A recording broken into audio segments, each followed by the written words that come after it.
మహబూబాబాద్ జిల్లా కేంద్రంలో కాంట్రాక్ట్ ఏఎన్ఎంల దీక్ష రెండో రోజుకు చేరుకుంది. తహసీల్దార్ కార్యాలయం సమీపంలో కాంట్రాక్ట్ ఏఎన్ఎంలు 48 గంటల దీక్షకు దిగారు. తమ సమస్యలు పరిష్కరించాలని డిమాండ్ చేశారు. హాల్ టికెట్లు వద్దు, ఎగ్జామ్ వద్దు, నోటిఫికేషన్ వద్దు, రెగ్యులరైజేషన్ ముద్దు అంటూ నినాదాలు చేశారు.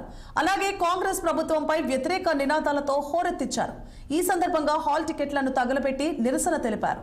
గత 20 ఏళ్లుగా చాలీచాలని జీతాలతో సేవలు అందిస్తున్నామని ఏఎన్ఎంలు వాపోయారు.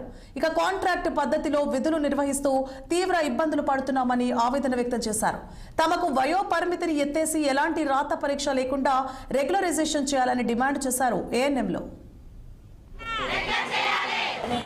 అండి మేము నిన్నటి నుంచి 48 అవర్స్ అని మేము నిరసన వ్యక్తం చేసినా కూడా ప్రభుత్వానికి ఎలాంటి కనికరం లేకుండా మళ్ళీ హాల్ టికెట్ అనేది ఇష్యూ చేయడం జరిగింది.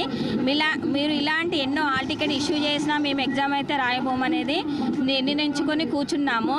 మేము గత 17 సంవత్సరాల నుంచి ఇదే కాంగ్రెస్ ప్రభుత్వంలో మేము రిక్రూట్ అయ్యి వచ్చినాము.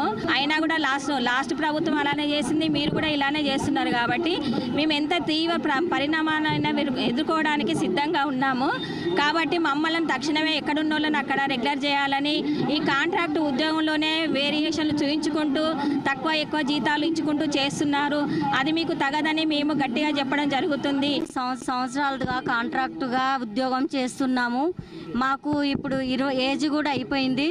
మాకు ఇప్పుడు ఎగ్జామ్ పెడుతుండ్రంటే మాకు చాలా కష్టంగా ఉంది.